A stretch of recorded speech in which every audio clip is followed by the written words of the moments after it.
4 children. His oldest brother, Bob, served 3 years in the Navy, and his older brother, Jim, served in the Army from 1965 to 1967 as an airborne MP. Tom also had a sister, Millicent. She and his brother, Bob, are deceased. Tom graduated from Southampton High School in 1970 and joined the Army later that year.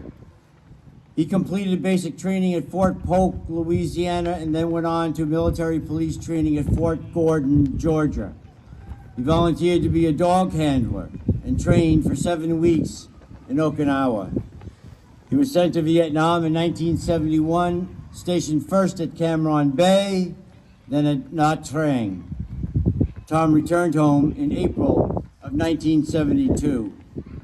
He attended Miami-Dade Community College and then the University of Florida, majoring in English. And after college, Tom started an electrical business, Thomas J. Guldi Electric. He was married for 13 years and he has 2 children, Brendan and Nate, who both live here in Southampton. Ladies and gentlemen, please help me welcome Vietnam veteran Tom Guldi.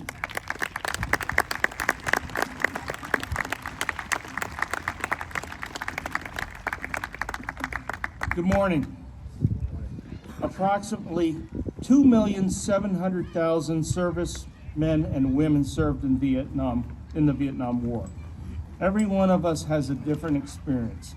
I wish to share mine as well as that of a few others whose stories have left an impression on me.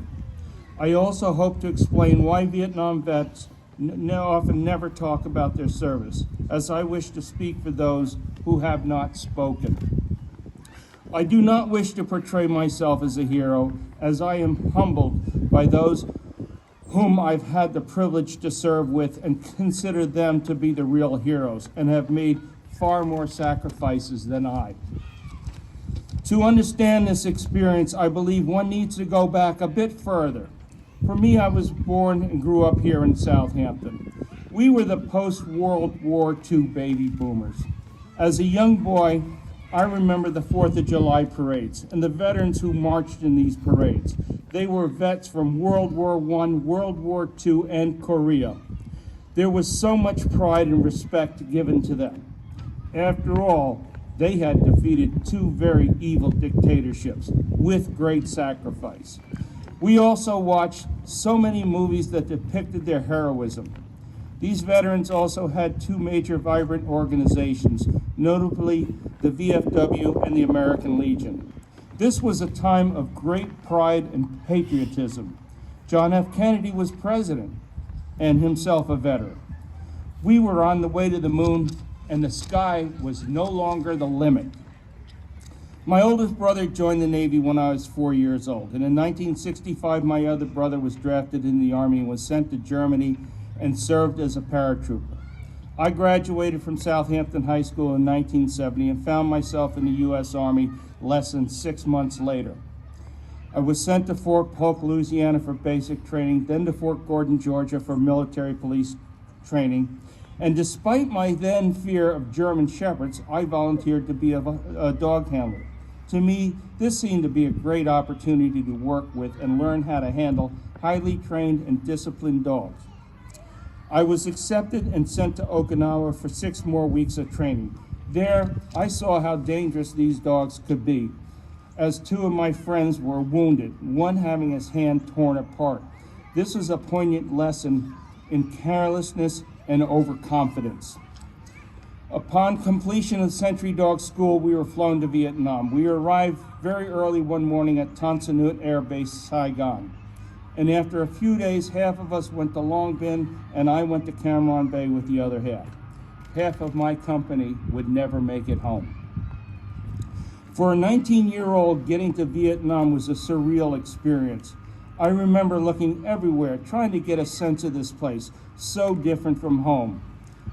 As was said in The Twilight Zone, you're about to enter another dimension. The reference to home was back in the world. There were no phones, no email, and letters took about a week each way. As I look at the pictures of us in Vietnam, one thing really stands out: how young we were. Vietnam is where we grew up and where we lost our innocence. There we were assigned new dogs. That is, new to us. My dog had been there for 3 years. His name was Fritz, and the tattoo in his left ear read 0M95, as all military dogs have this. I wasn't really impressed with him, and I had a sense he wasn't much impressed with me either. One night, he went after me, and I did what I was trained to do, and after that, he realized I'm in charge. One thing I also realized is this dog has survived 3 years here and had a bit of experience. In Vietnam, I didn't have that experience. I was spooked by a variety of sounds during the night that were unique in this war zone. But to Fritz, it was just routine. But besides Fritz, I carried an M16 and 180 rounds of ammo. He always gave me confidence. We were assigned to post to patrol, and it was obvious I had gotten there in monsoon season. We worked exclusively at night, and that's when it poured. Poured rain all night long, every night. I always thought that Vietnam was a very hot place, but now it's dreadfully wet and cold. We would be soaked to the skin. However, I hated it. It seemed worse for Fritz and the other dogs. What they really hated was water in their ears. This was my first monsoon season, but for Fritz, it was his third. Again, if I felt sorry for myself, I thought of all the guys out in the jungle who weren't able to change in the morning. Some of these men would be soaked for weeks. The rains also created mosquitoes. One man said they were so bad, he would sleep in the mud. The rains went on for a long time.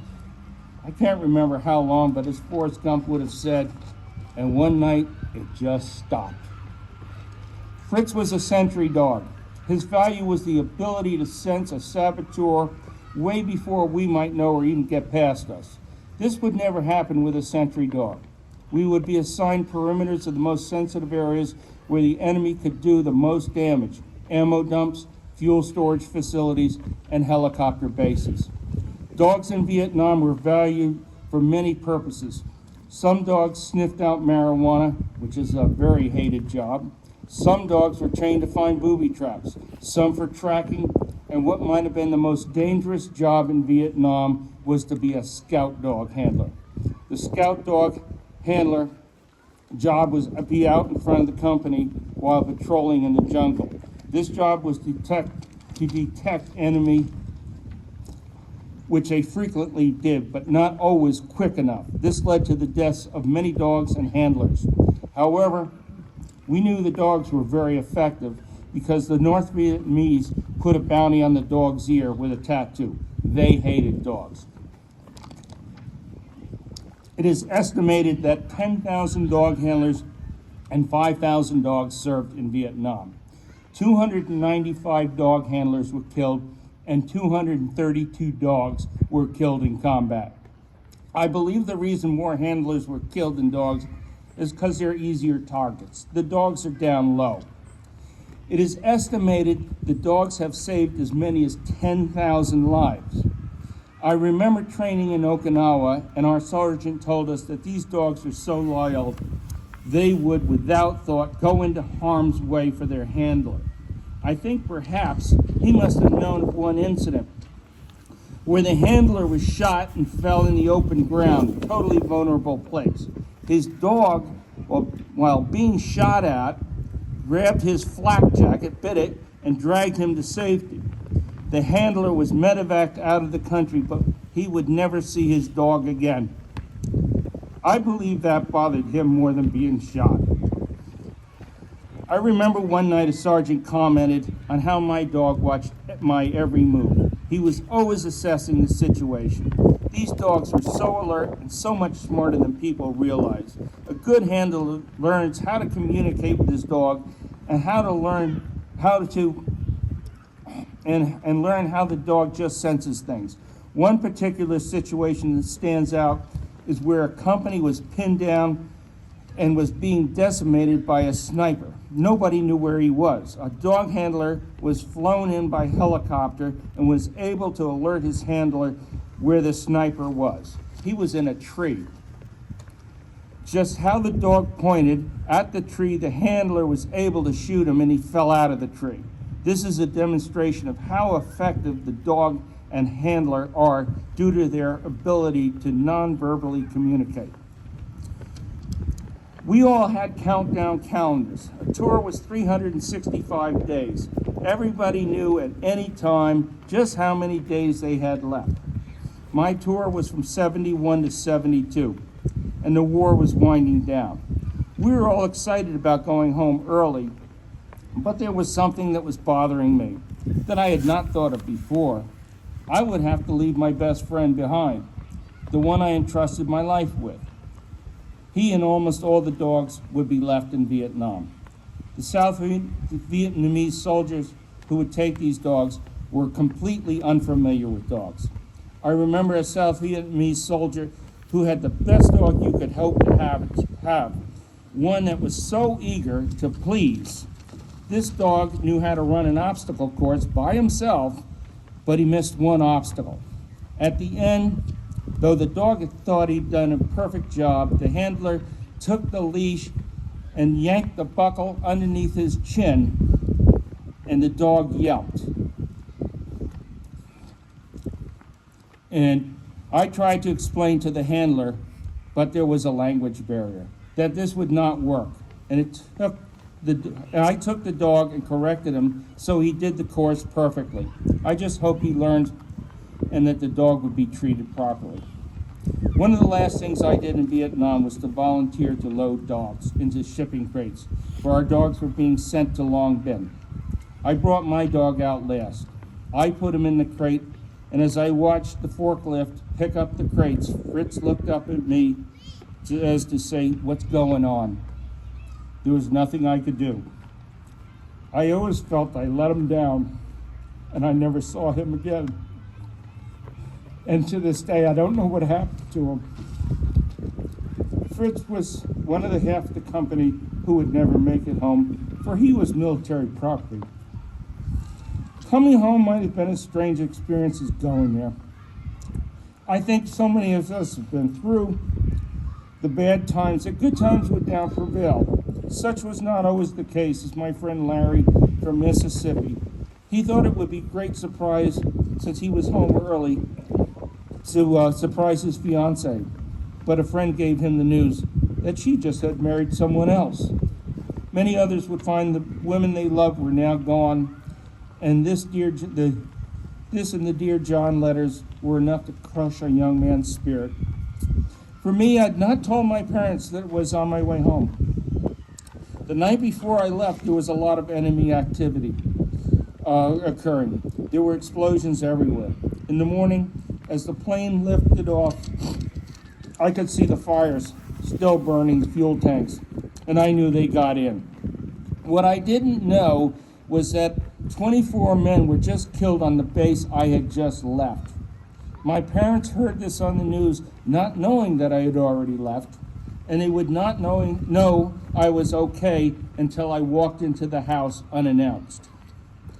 That was the first time my father ever hugged me.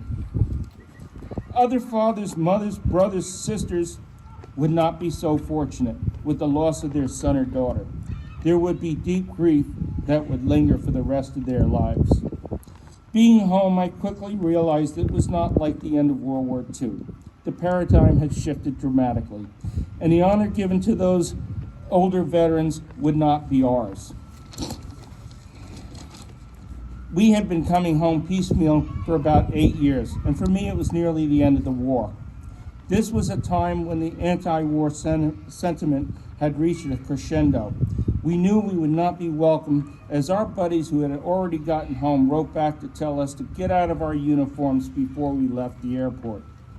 Other things I noticed that none of us belonged to any of the veteran groups, like the VFW. I think we felt awkward for most Vietnam veterans, and things now were so different that we didn't relate. And there was such a pervasive sense of shame that would later be augmented by the fall of Saigon. Having watched that, all I could think of was all that sacrifice and the lives lost for nothing. As time went on, gradually it changed. I realized that most combat veterans, while we never talked to most people, sometimes shared our stories with one another, as we could relate to each other. One story that stands out was a Marine of the Korean War who told me the Chinese just kept coming, wave after wave, and their worst fear was to run out of ammunition. He said there were dead bodies as far as the eye could see, stacked on one another. Another friend of mine told me that as soon as a cache of ammo had been delivered, before they could put it in a foxhole, there was a direct hit. He looked around for his friend, only to find the boot with his foot still in it. Many GIs wore their dog tags in their boot laces. War is a very dirty business. Another vet I heard was, I was scared of being killed for the first 3 months. Then I just surrendered to the fact that I'm not going to get out of here alive, and I stopped being scared. And then it came a point I realized I only had 3 months left, and I thought I just might make it. Then I started getting scared again. Another vet said to me, "You've been there, so you know." And that's all he had to say, and I understood. In closing, I'd like to share a story written by a dog handler to his best friend, another dog handler who had been killed along with his dog. George, I remember you today as well as I did when I met you in Lackland Air Force Base. When we were on our way to Vietnam, I remember how we got off the plane in Hawaii with our dogs, took them out of the ramp, even though the government told us they had to stay on the plane. Everything for our dogs. All of us talked about dying in Vietnam, but I don't think any of us thought one of us would. We knew, unlike other soldiers, we at least had our dog with us, so we would never be alone. I was shocked when I heard you'd gotten killed during that attack in Saigon. I belong to an organization today that honors the Vietnam dog handlers. You're a member of that organization, and your name is on the honor roll. We talk about you all the time, laugh at some of the things we all did. We were so young. I know you have a son, and I know he would be very proud of you. I know that your dog handler friends are. You'll never be forgotten. Someday, I'll be in heaven with you, and we can once again walk our dogs.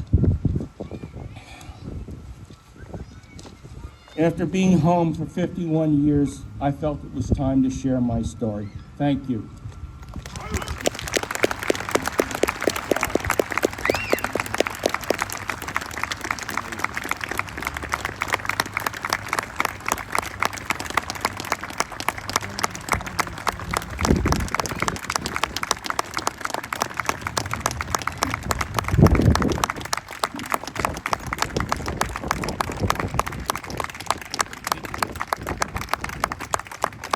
Well, that's a story of service in Vietnam. I'm not sure it could be described much better. That was total reality of that war and of that era. Tom, thank you very much, very, very much. From the bottom of my heart, thank you for sharing that with all of us.